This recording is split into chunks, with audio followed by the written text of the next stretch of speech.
this year's guide with our different programs we have going on. Next year's very, very light draft, where we're starting to introduce pathways in there. We also have our checklist for students for the things that they need to do to graduate.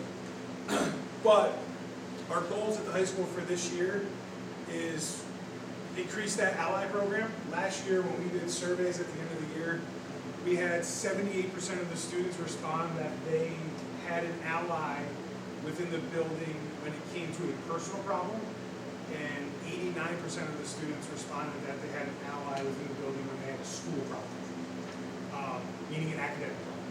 So our goal is to get both of those up to 90%, and obviously that academic one we want a little bit higher too. Obviously we want to also increase the number of students that took the overall survey. The other thing is, like I said, to continue that mentor program. Right now in the peer-to-peer mentoring class that Katie Marr that you heard last year talked about, there was 4 students last year. There are 16 now in that class.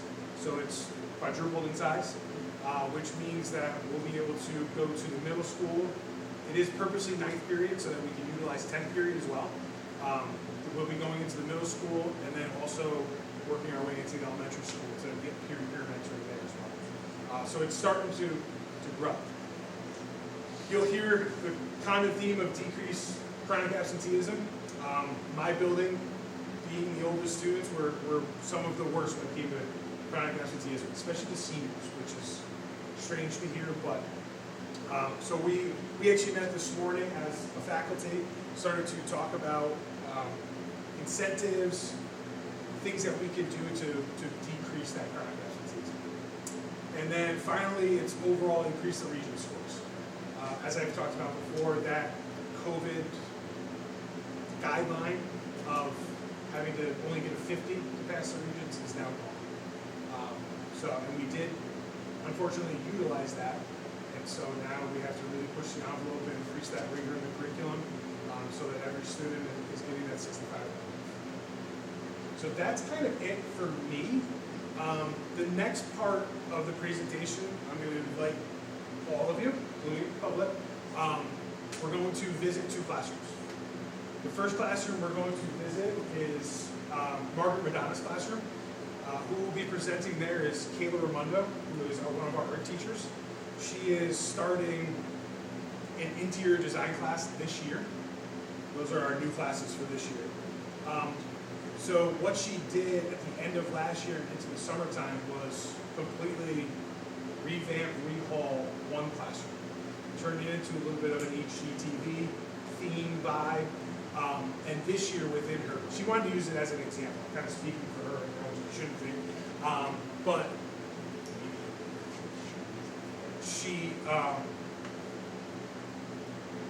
she will use this year with the students to do the next classroom.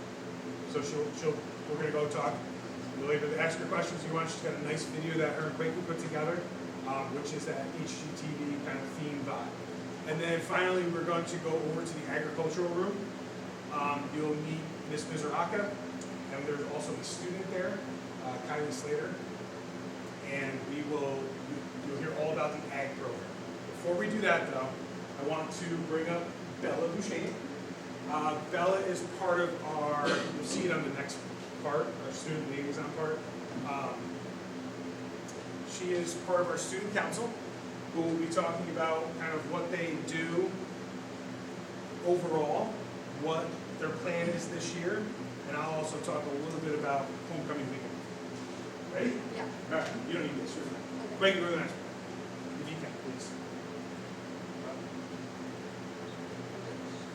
Okay. You're good. So, do you want to talk about Spirit Week too? Sure. Okay. So this week was our Spirit Week for homecoming, and Monday was Pajama Day, Tuesday was Twin Day, Wednesday was Jersey Day, and today was Tie-Dye Day, and tomorrow's Blue Day, where we'll also hold our pep rally tomorrow out of the stadium field.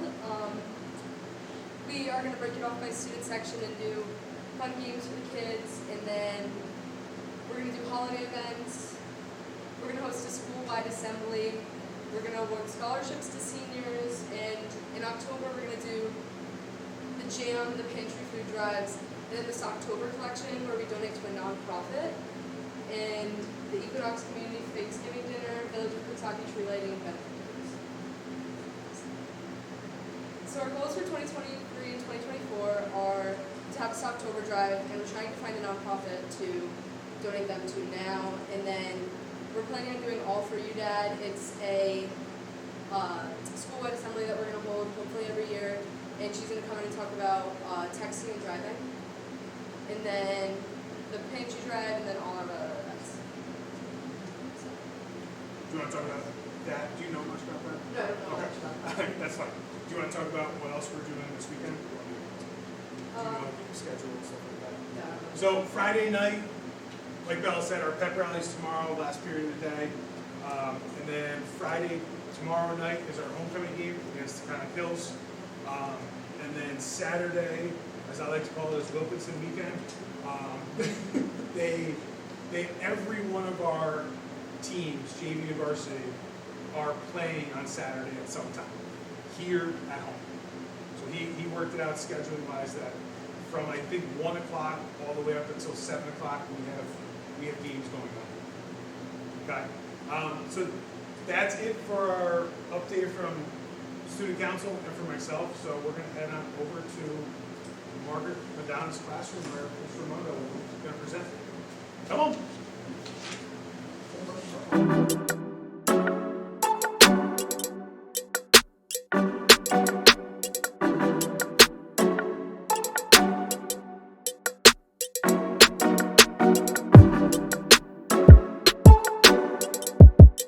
Hey guys, I am here in Mrs. Madonna's classroom kicking off our first ever interior design program here at CA, along with our Riverhawks Redo show.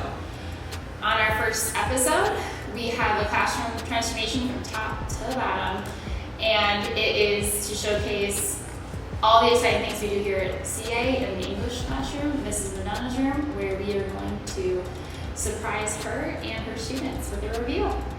The reason why I really wanted to start this interior design program is not only because it speaks to my heart, but also my creative side, and it's been a true passion of my own, and I wanted to share that joy with our kids. It's something that really speaks to how the kids can take what they learn here in school and directly apply that out in the real world.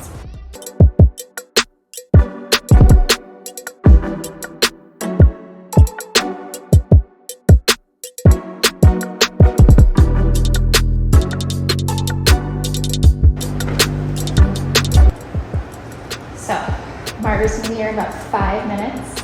I'm extremely excited to show this passion to her. I really hope that it sparks creativity, inspiration, and really gets the kids to really interact with each other. And I hope it sparks positivity throughout the whole rest of the school. Fingers crossed she likes it. Oh my goodness!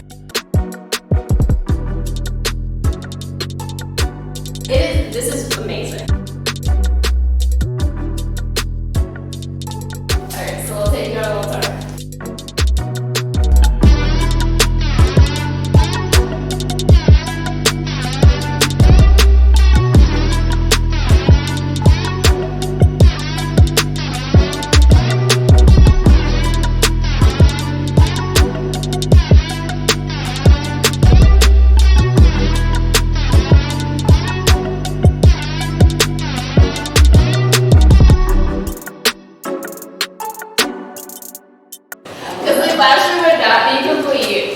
Without Dad's pretzels. Yes, all Margaret's favorite. honey mustard. Honey mustard on it. Oh my gosh. And then also, if you want to open up this desk drawer, you have on the side here this little remote that controls the battery operated little candles we have in the back. Oh my goodness, that's nice. Oh, yeah, So you can always sleep when you're leaving or just clicking and going.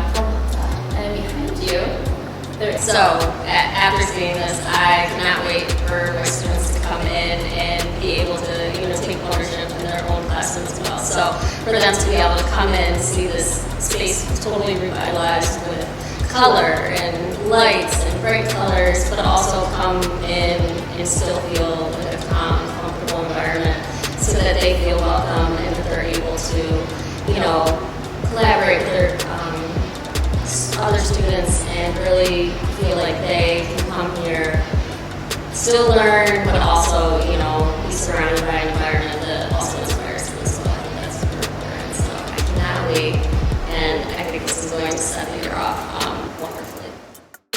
When I first walked in, it was amazing. The chairs are a lot more comfortable, it was a lot more open, and the mural is beautiful. Absolutely, I would be more motivated to go to school if more classrooms looked like Miss Madonna's classroom. It's gorgeous and it's very easy to work there. This is amazing. As a former student, I would have loved to have a space like this to come and learn and encourage me to come and actually spend some time in the classroom more. Thanks for joining us on our first episode of Riverhop's Redo. Our next episode will involve more students and behind the scenes of them planning, taking risks, learning, and actually implementing their design into another classroom here at CA. Thanks for watching, and see you next time. All right, Mr. Carlson, I hope you're ready because you're next.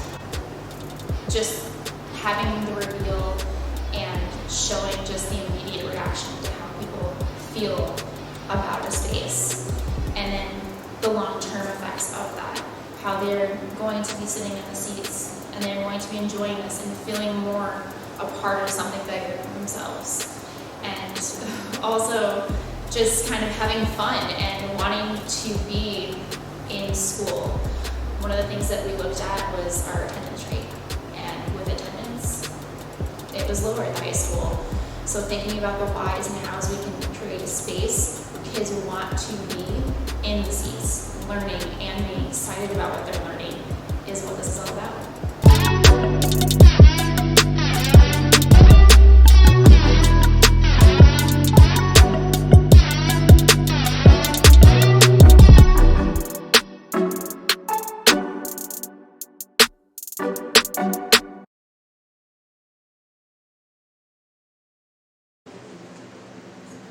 Just some updates. I just wanted to begin opening day. That was some of the good news.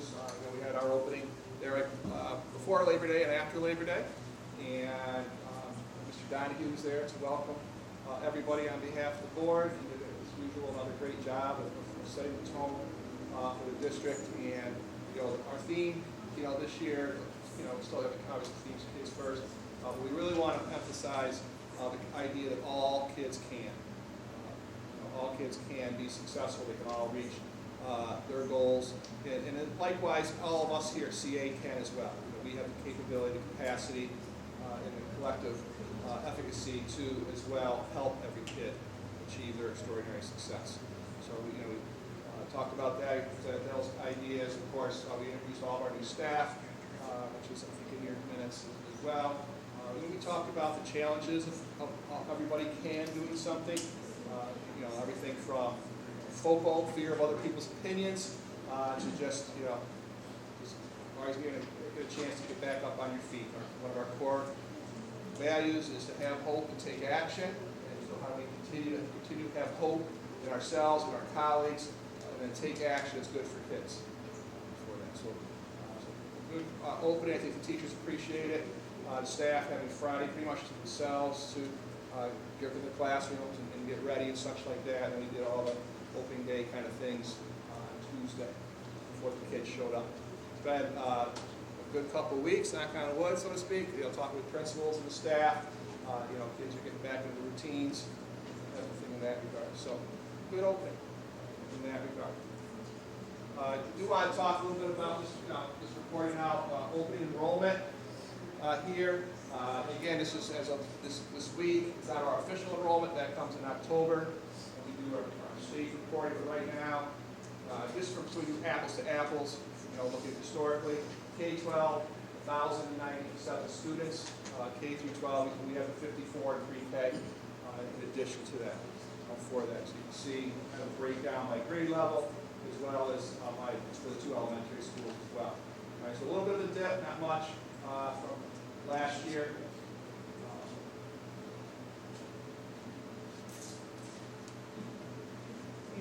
So historically, I know the audience can't see this, but the board has it. This is going all the way back to last century, to 99, 2000. You can see the continued decline in enrollment over the last 20 years. We had 1607, 0304, and again 1097 this year. So again, reflective of a lot of this area in upstate. There's a couple of pockets that that's not happening, but I think we are. It is what it is right now. Just also elementary trends. Do some things in our schools.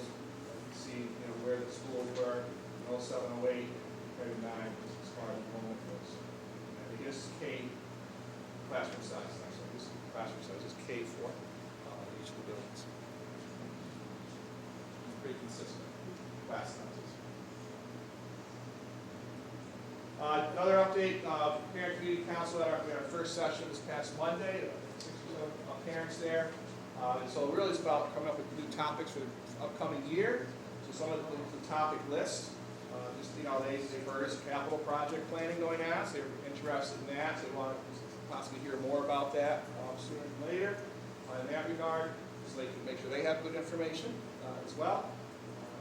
And some other topics, less, electronics in class, cell phones, etc.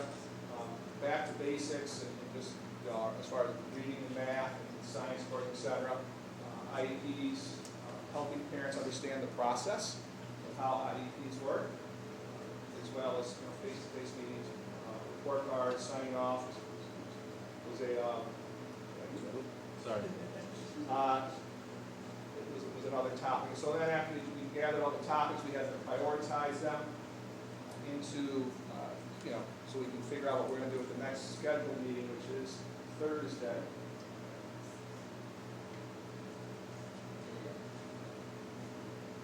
Next was November, right?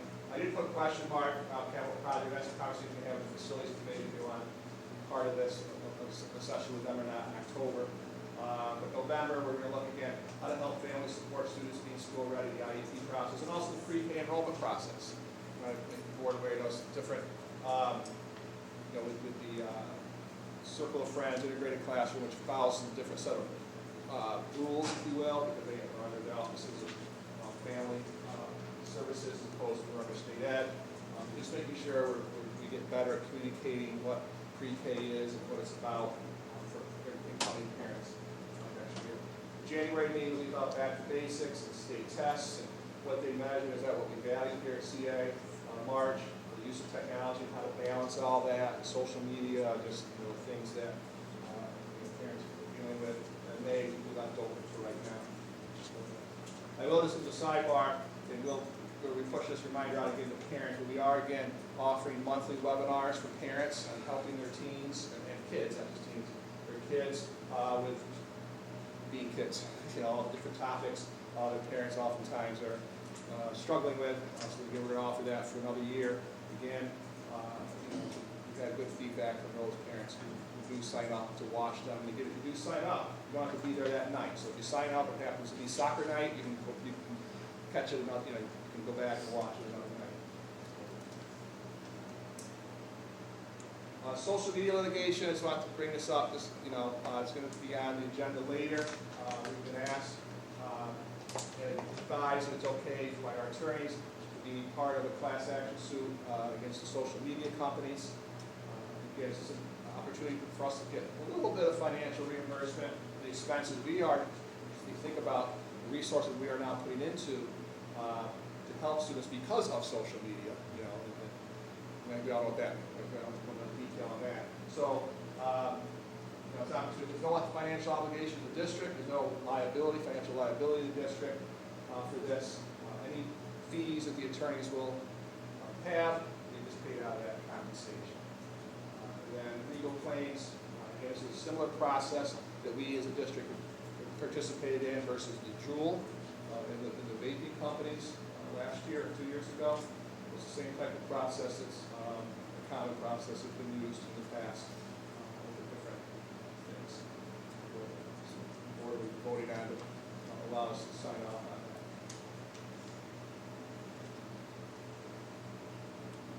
As just want to give some shout outs. Again, it's early opening day week's been great. But just to Kurt for everything with homecoming, and Jen Weinstein as well. She kind of does the inside homecoming stuff with Spears, doing the cookies, the chili cook-off on Saturday. And Kurt just, and I think Bill mentioned, just trying to get all those games on one day, having been an athletic director for several years. That's not a small feat to do, because you have to convince all the other athletic directors to come on down on a Saturday. That's kind of, for whatever reason, not popular lately in schools, Saturday events, but so it's kudos to him for that. They have a really nice community event. Lisa Brad is a kindergarten teacher here, so I want to give a shout out to her. She's nationally board certified, and she did that on her own. She's been before she came here, she had been down in Maryland for a bunch of years. She's become nationally board certified, and since she's been here, she went and recertified, or re-upped her certification. I just want to give a shout out to that. That's a lot of work on her part, et cetera. That's kind of a nice honor to have in that regard.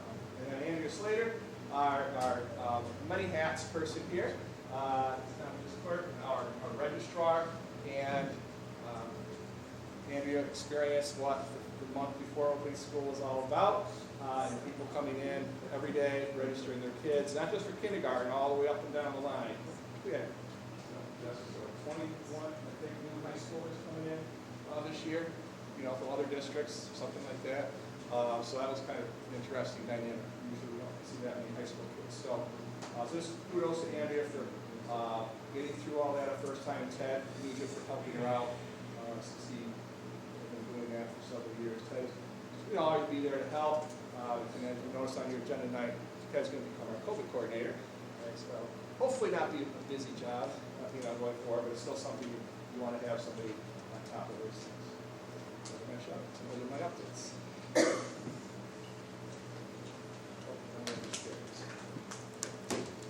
Carrie is home, not feeling well, joining many of our employees at home. I'm just going to transition, don't mind, to her report. Okay. So summer school, summer term. You should have a sheet in front of you somewhere. 128 students participate in summer school this year, this past summer. K-8 against skill building and targeted instructional support across the board, but done in a hands-on atmosphere. We continue to do field trips with middle school students. Went to Atlanta, the Greene County Youth Fair, and also to County State Park. High school, we had 10 kids earned credit back, recovered credit back. If they failed a class, we were able to now get credit. At 11, get credit in health. 59 credit in economics, and 52 in government, which is also college credit, if they so choose. And then special ed, we had, you can see there, 9 in one class, and 20. I'll talk about it. Huh? I'll talk about it. You're going to talk about it? Yeah. Okay, well, let Katie talk about something special. So it was, as usual, a full house here in the summer. We had summer rec, of course, here as well for summer weeks. And some other programs here, the summer food program as well. Was access. So another busy summer.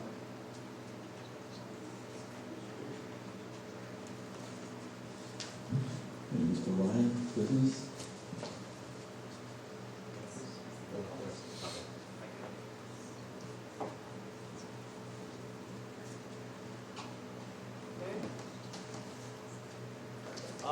District capital reserves. So as we came to a close to the 2022-23 school year, we had requested from the board to put a maximum of $500,000 into the 2014 capital reserve.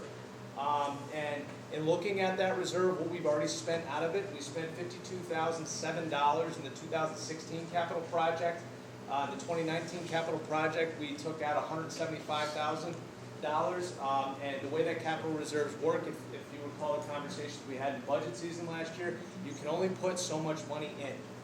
So what we wanted to do is look at the interest. We wanted to look at what amount of money was in there, and we just wanted to max that out because if you remember that 2014 capital reserve, we can't add to it post April 2024 here. So the good news is, as of right now, that reserve is maxed out. The amount, and I try to build a little graphic for you guys right in your board packet there for that.